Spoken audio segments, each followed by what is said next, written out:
നിറഞ്ഞ സഹോദരി സഹോദരന്മാരെ, പ്രിയ കുഞ്ഞുമക്കളെ, കർത്താവിൻ്റെ പീഡാനുഭവത്തെയും കുരിശുമരണത്തെയും ഉത്ഥാനത്തെയും സ്നേഹപൂർവ്വം ധ്യാനിക്കുന്ന വലിയ നൊയമ്പിലൂടെ കടന്നു പോകുമ്പോൾ നമ്മൾ നോമ്പുകാല തീർത്ഥയാത്രയിലാണ്. ഈ തീർത്ഥയാത്രയുടെ 24-ാം ദിവസത്തിൽ വന്നു നിൽക്കുമ്പോൾ ഈ 24 ദിവസം വചനത്തിൻ്റെ അഭിഷേകത്തിലൂടെ നമ്മളെ അനുഗ്രഹിച്ച തമ്പുരാന് നമുക്ക് നന്ദി അർപ്പിക്കാം. തീർത്ഥയാത്രയിൽ കൂടുതൽ അഭിഷേകം ലഭിക്കുവാനായി നമുക്ക് പ്രത്യേകം പ്രാർത്ഥിക്കാം.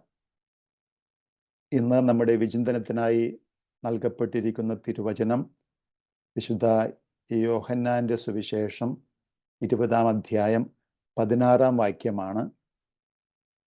യേശു അവളെ വിളിച്ചു, മറിയം. അവൾ തിരിഞ്ഞ് റബോനി എന്ന് ഹെബ്രായ ഭാഷയിൽ വിളിച്ചു, ഗുരു എന്നർത്ഥം. ഈ ഒരു പ്രാർത്ഥന കൂട്ടായ്മയിൽ പങ്കെടുക്കുവാൻ സാധിക്കുന്നതിൽ ഒത്തിരിയേറെ സന്തോഷമുണ്ട്. ഇതിലേക്ക് സ്നേഹപൂർവ്വം സ്വാഗതം ചെയ്ത ഷിബുവിനും അതുപോലെ സ്റ്റെനിക്കും പ്രത്യേകമായിട്ടുള്ള നന്ദി അർപ്പിക്കുകയാണ്. നമുക്കറിയാവുന്നതുപോലെ ഇന്ന് വനിതാ ദിനം ആഘോഷിക്കുകയാണ്. ഈ കൂട്ടായ്മയിലുള്ള എല്ലാ സഹോദരിമാർക്കും വനിതാ ദിനത്തിൻ്റെ ആശംസകൾ സ്നേഹത്തോടെ നേരുന്നതോടൊപ്പം നിങ്ങൾ ഓരോരുത്തരും കുടുംബത്തിലും സഭയിലും സമൂഹത്തിലും നൽകിക്കൊണ്ടിരിക്കുന്ന എല്ലാ നന്മകൾക്കും സഭയുടെ നാമത്തിൽ പ്രത്യേകമായിട്ട് നിങ്ങൾക്കെല്ലാവർക്കും നന്ദി അർപ്പിക്കുന്നു. തമ്പുരാൻ നിങ്ങളെ കൂടുതലായി നിങ്ങളുടെ കുടുംബങ്ങളെയും അനുഗ്രഹിക്കട്ടെ എന്ന് പ്രാർത്ഥിക്കുന്നു. ഈ വനിതാ ദിനത്തിൽ വളരെ അനുഗ്രഹിക്കപ്പെട്ട ഒരു സ്ത്രീ സഹോദരിയെക്കുറിച്ചാണ് നമ്മളിന്ന് ധ്യാനിക്കാൻ പോകുന്നത്. മഗ്ദലേന മറിയം. മഗ്ദലേന മറിയം വളരെ പ്രത്യേകമായി അനുഗ്രഹിക്കപ്പെട്ട ഒരു സ്ത്രീയാണ്, സഹോദരിയാണ്. അതിന് 3 കാരണങ്ങൾ ഈ തിരുവചനത്തിൽ നമുക്ക് വ്യക്തമായി കാണുവാൻ കഴിയും. ഒന്നാമതായി, ഉത്ഥിതനായ ഈശോ ആദ്യം പേര് വിളിച്ച ഒരു വ്യക്തിയാണ് മഗ്ദലേന മറിയം. മറിയം എന്ന് ഈശോ വിളിക്കുന്നത് വചനത്തിൽ നമ്മൾ കാണുകയാണ്. രണ്ടാമതായി, ഉത്ഥിതനായ യേശുവിനെ ആദ്യം കണ്ടവള് മഗ്ദലേന മറിയമാണ്. വലിയൊരു അനുഗ്രഹമായിരുന്നു അത്. മൂന്നാമത്തേത്, ഉത്ഥിതനായ ഈശോ ആദ്യം മിഷണറിയായിട്ട് അയച്ചത് മഗ്ദലേന മറിയത്തെയാണ്. ഈ 3 കാരണങ്ങളെക്കുറിച്ച് അല്പം ധ്യാനിക്കുവാനാണ് ആഗ്രഹിക്കുന്നത്. ഒന്നാമതായി, ഉയർത്തെഴുന്നേറ്റ ഈശോ ആദ്യം പേര് പറഞ്ഞ് വിളിക്കുന്ന ഒരു വ്യക്തിയാണ് മഗ്ദലേന മറിയം. ഈ ലോക ജീവിതത്തിൽ മാത്രമല്ല, ഉത്ഥാനത്തിന് ശേഷവും ഈശോ മറിയത്തെ വ്യക്തിപരമായി അറിയുന്നു എന്നതുകൊണ്ടാണ് ഉത്ഥാനത്തിന് ശേഷം പേര് വിളിച്ച് മറിയത്തെ അഭിസംബോധന ചെയ്യുന്നത്. ഈശോ ഉത്ഥാനം ചെയ്ത് സ്വർഗാരോഹണം ചെയ്തുവെങ്കിലും ഈശോയ്ക്ക് നമ്മ ഓരോരുത്തരെയും കുറിച്ച് അറിയാം. എപ്പോഴും നമ്മളെ അറിയുന്ന ഒരു തമ്പുരാനാണ് ഈശോ. നമ്മെ അറിയുന്ന ആ തമ്പുരാൻ്റെ സ്നേഹം എപ്പോഴും നമുക്ക് അനുഭവിക്കാൻ കഴിയണം. ആ തമ്പുരാൻ്റെ സാന്നിധ്യം എപ്പോഴും അനുഭവിക്കാൻ കഴിയണം.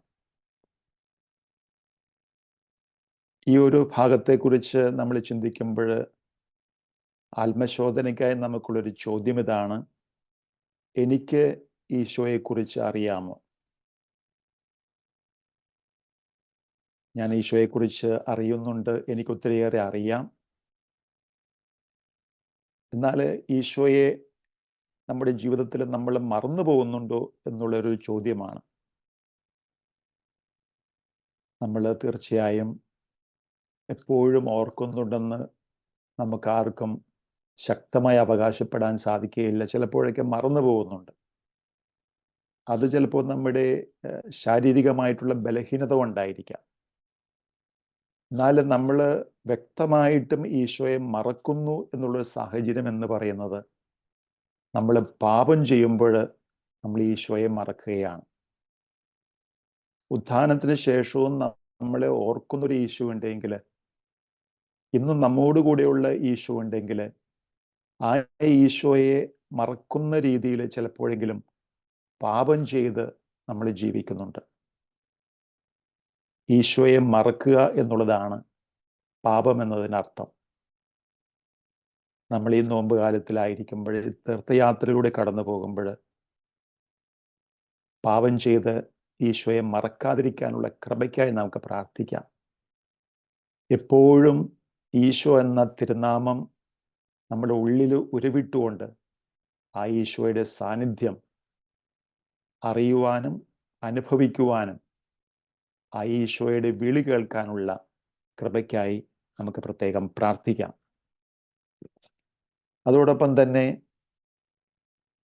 രണ്ടാമത്തെ ചോദ്യം, ഈശോ എപ്പോഴും നമ്മെ അറിയുന്ന രീതിയിൽ നമ്മൾ ജീവിക്കുന്നുണ്ടോ എന്നുള്ളതാണ്. നമ്മളെല്ലാം ചെയ്തിട്ട് ഈശോ നമ്മെ അറിയുന്നില്ല എന്ന് പറയുന്നത് വളരെ വേദനാജനകമായിട്ടുള്ള കാര്യമായിരിക്കും. മത്തായിയുടെ സുവിശേഷം 7-ാം അധ്യായം 22-23 വാക്യങ്ങൾ വായിക്കുമ്പോൾ നമുക്ക് അസ്വസ്ഥപ്പെടുത്തുന്നൊരു കാര്യമുണ്ട്. കർത്താവേ, കർത്താവേ, ഞങ്ങൾ നിന്റെ നാമത്തിൽ പ്രവചിക്കുകയും നിന്റെ നാമത്തിൽ പിശാചുക്കളെ പുറത്താക്കുകയും നിരവധി അത്ഭുതങ്ങൾ ചെയ്തിട്ടുണ്ട്. അപ്പോൾ ഈശോ പറയുകയാണ്, ഞാൻ അവരോട് പറയും, ഞാൻ നിങ്ങളെ ഒരിക്കലും അറിഞ്ഞിട്ടില്ല. അനീതി പ്രവർത്തിക്കുന്നവരെ നിങ്ങൾ എന്നിൽ നിന്ന് അകന്നു പോകുകയും. നമ്മളെല്ലാം ചെയ്തിട്ടും ഈശോ നമ്മെ അറിയുന്നില്ല എന്ന് കേൾക്കുന്നത് വേദനാജനകമായിട്ടുള്ളൊരു കാര്യമാണ്.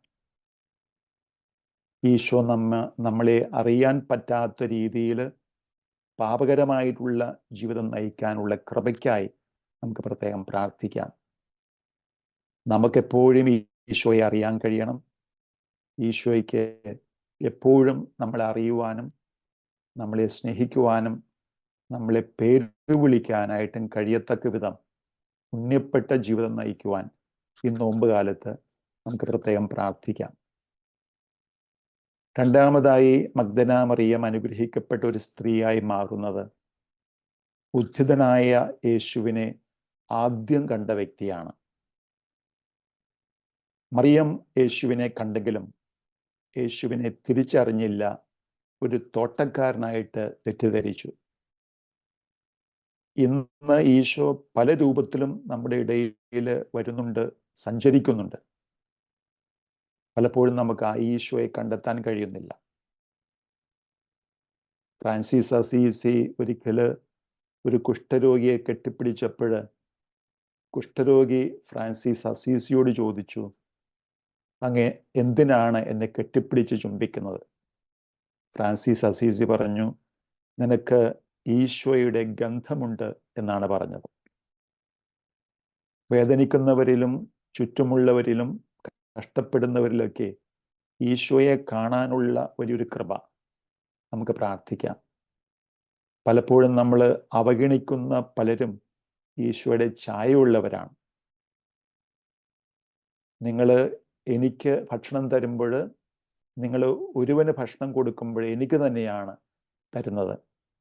നിങ്ങൾ വസ്ത്രമില്ലാത്തവന് വസ്ത്രം കൊടുക്കുമ്പോൾ എനിക്ക് തന്നെയാണ് ചെയ്യുന്നത് എന്ന് അന്ത്യദിനത്തിൽ, വിധി ദിനത്തിൽ ഈശോ പറയുന്നത് നമ്മൾ കേൾക്കുന്നുണ്ടല്ലോ. അപ്പോൾ എവിടെയും ഈശോയെ കാണുവാൻ, ഈശോയെ തിരിച്ചറിയുവാനുള്ള കൃപയ്ക്കായിട്ട് നമുക്ക് പ്രാർത്ഥിക്കാം. മഗ്ദലന മറിയത്തിന് ഈശോയെ തിരിച്ചറിയാൻ കഴിഞ്ഞത് ഈശോ അവളെ മറിയം എന്ന് വിളിച്ചപ്പോഴാണ്. അത് ഒരു വചനത്തിൻ്റെ അഭിഷേകമായിരുന്നു. നമ്മൾ ബൈബിളിൽ വായിക്കുന്നുണ്ട്, എല്ലാം സൃഷ്ടിക്കപ്പെട്ടത് വചനത്തിലൂടെയാണ്, ദൈവത്തിൻ്റെ ശബ്ദത്തിലൂടെയാണ്. വചനത്തിൻ്റെ ഒരു അഭിഷേകവും കൃപയും ഉണ്ടെങ്കിലേ എവിടെയും എപ്പോഴും നമുക്ക് ഈശോയെ തിരിച്ചറിയാൻ കഴിയുകയുള്ളൂ.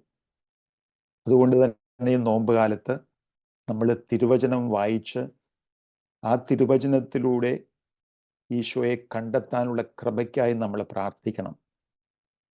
തിരുവചനം വായിച്ച് നമ്മൾ വിശുദ്ധീകരിക്കപ്പെടുമ്പോൾ എവിടെയും എപ്പോഴും എല്ലാവരിലും ഈശോയെ കാണാനുള്ള വലിയ ഒരു ഉൾക്കാഴ്ച നമുക്ക് ലഭിക്കും, ഒരു ആത്മീയ കാഴ്ച നമുക്ക് ലഭിക്കും. അതിനായി പ്രാർത്ഥിക്കാം. താഴെ സുവിശേഷത്തിൽ സുവിശേഷ ഭാഗ്യങ്ങളിൽ നമ്മൾ വായിക്കുന്നുണ്ടല്ലോ, ഹൃദയശുദ്ധിയുള്ളവർ ഭാഗ്യവാന്മാർ, എന്തെന്നാൽ അവർ ദൈവത്തെ കാണും. 7 പിശാചുക്കളാൽ ബന്ധിക്കപ്പെട്ടിരുന്ന ഒരു വ്യക്തിയായിരുന്നു മഗ്ദലന മറിയം.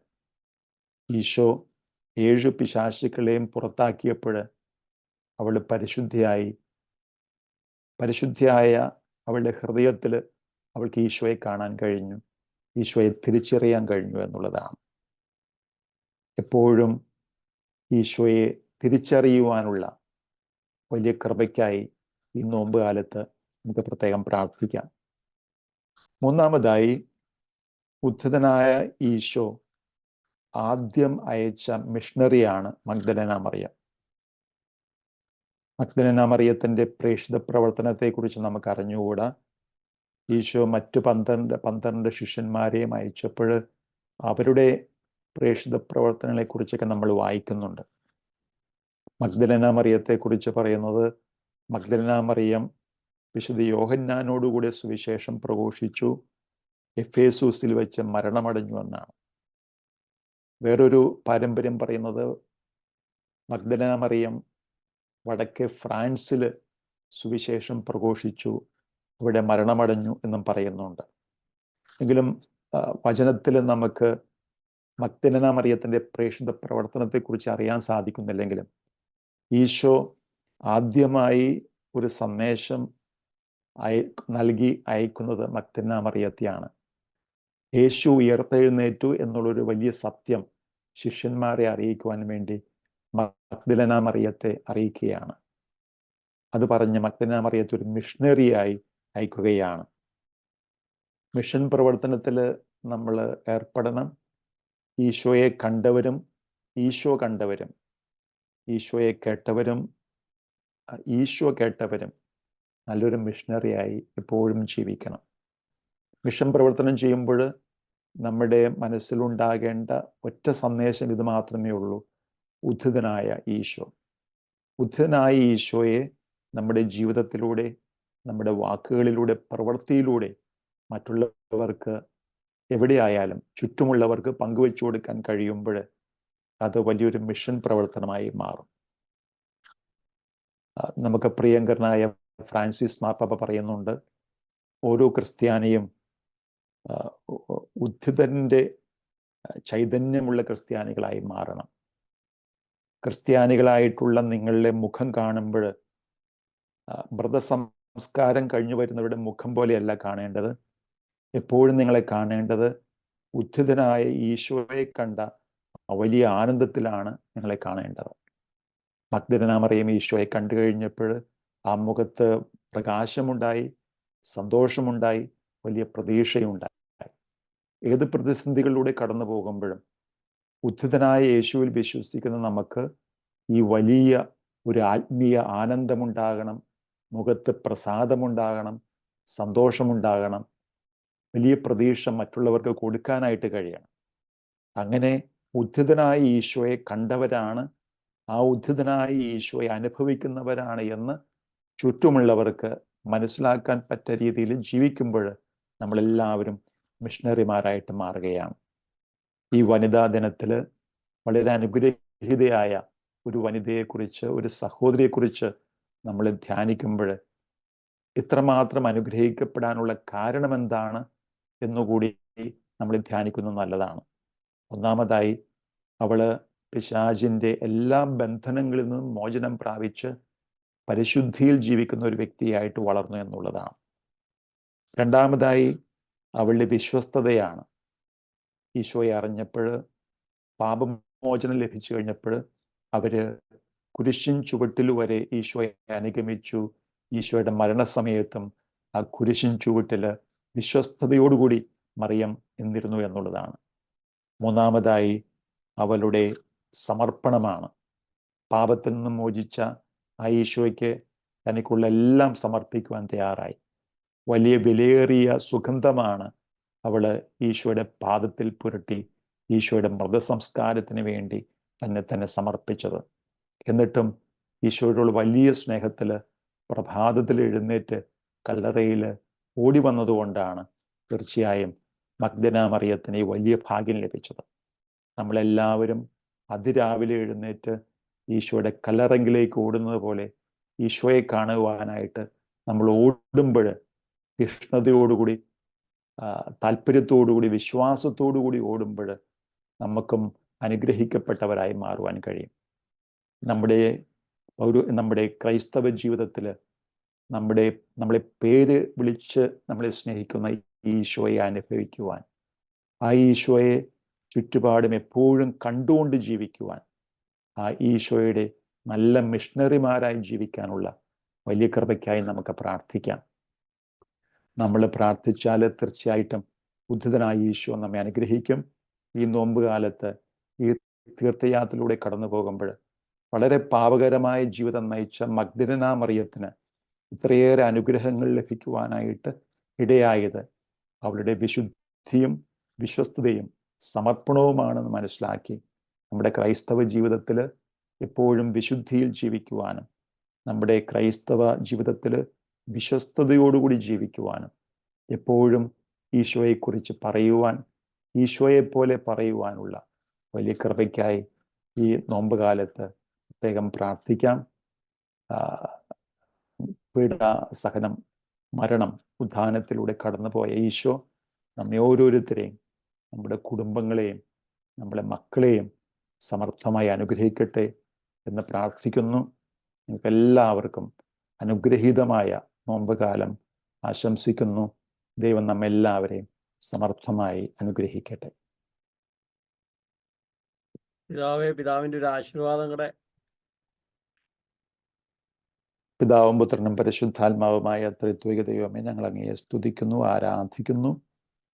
നോമ്പ് കാലത്തിലെ ഈ ഒരു വെള്ളിയാഴ്ച ഞങ്ങൾ അങ്ങയുടെ നാമത്തിൽ ഒരുമിച്ച് കൂടുമ്പോൾ അങ്ങ് ഞങ്ങൾക്ക് നൽകുന്ന എല്ലാ അനുഗ്രഹങ്ങൾക്കും നന്ദി അർപ്പിക്കുന്നു. ഇന്ന് വനിതാ ദിനം ആഘോഷിക്കുകയാണ്.